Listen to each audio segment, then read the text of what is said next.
All right, we are going to finish our story today, Alone on the Tundra. Or actually, it's not called that. That's what the section is called. It's called Yukon Trail. And this section is called Alone on the Tundra. So let's look at some words that we're going to run across. Standing at the edge of the bluffs, he could look down on the tops of the trees. What do you think that is? The bluffs. Kind of like a cliff. The husky's massive head went well with his giant body. Massive means large. Without thinking, he instinctively pulled the little girl out of the freezing lake. Instinctively means using your instincts, just not even thinking about it. An early settler of northwest Canada is called a sourdough. Somebody who settled Canada a long time ago. His contempt toward his brother was evident in his disrespectful attitude.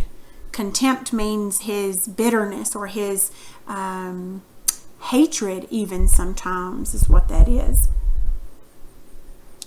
Okay, I'm going to leave this on here, but I'm going to delete this, and I'm not going to get on the screen today. But what I am going to have you to do is I want you to go ahead in just 1 second. I'm going to have you to pause this, and I want you to read to yourself in your head the rest of the story from page 56 to 59, okay? As you read, I want you to look for something. I want you to find out how Steve is going to reach his uncle, and if you think in the future he's going to be a little bit more responsible, or if he's just going to throw his hands up and say, I forget it. So I need you to look for that as you read, okay? So go ahead and pause it, and when you're finished, turn it back on.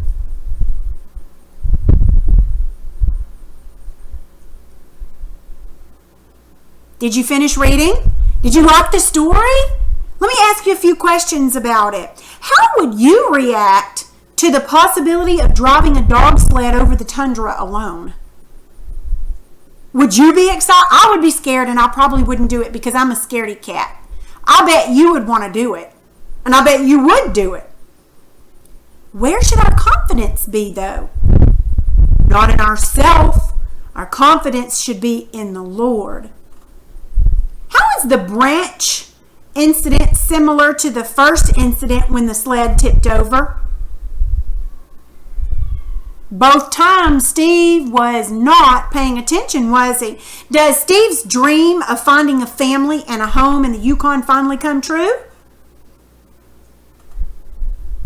All right, look over on page 57. Why does Steve feel the dogs are easier to handle now?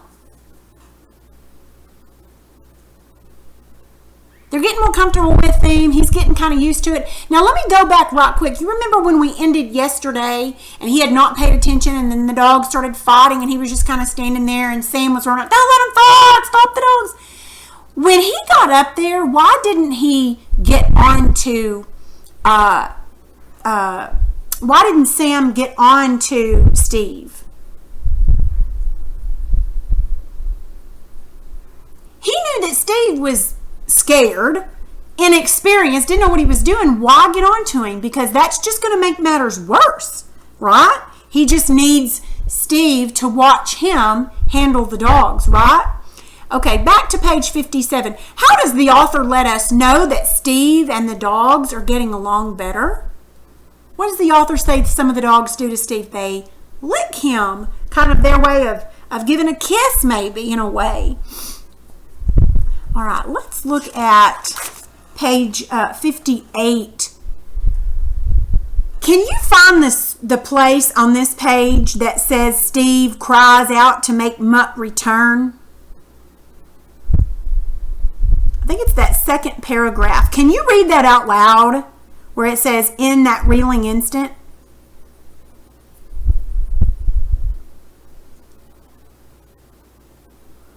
All right. Why does it seem to Steve that a miracle has occurred? Because now Mutt is licking his face. Look at the next page. What gifts does Steve receive? He even gets a Malamute pup, doesn't he? And all those other things. When the young man welcomes Steve as another of the Flying Doctor's blood, what does the phrase "of his blood" mean? It means he's related to him. That's right, he's related to him. What mist of happiness is the author speaking about? Mist of happiness. He's talking about tears in his eyes. Have you ever felt so happy that you had tears in your eyes? I have. Okay, so here's what we're going to do for your assignment. Can you look in your book on page 22?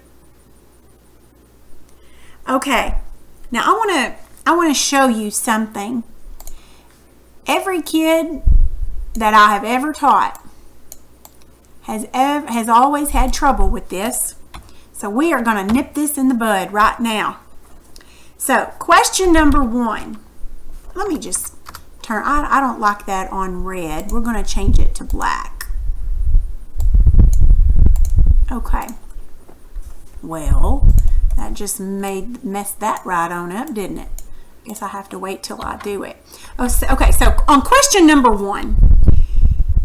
Okay, well, let's back up and look at the instructions. It says to use complete sentences to answer the questions. And this page is going to be graded, okay? But you have to use a complete sentence.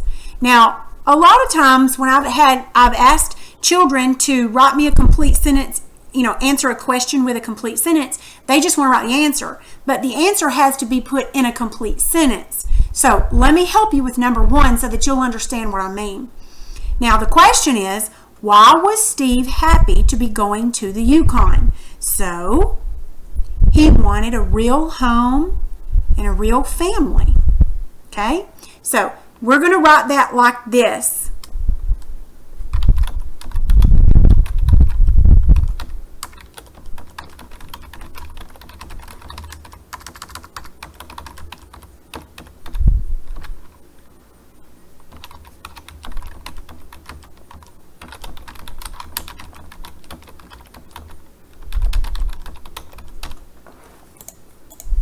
Let me make this smaller where you can see it.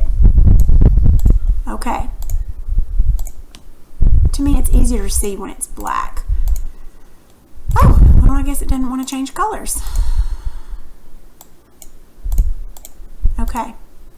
This is, and that's supposed to say family, not, there we go. Okay, the question was, why was Steve happy to be going to the Yukon? Now, you do not put because he would have a real home and family, because that is not a complete sentence.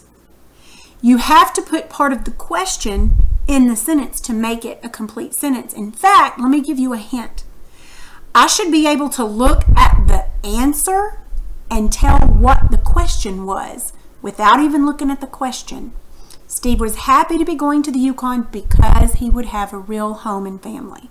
So make sure your answers are all in complete sentences. And remember, use part of the question in your answer. Okay? Make sense?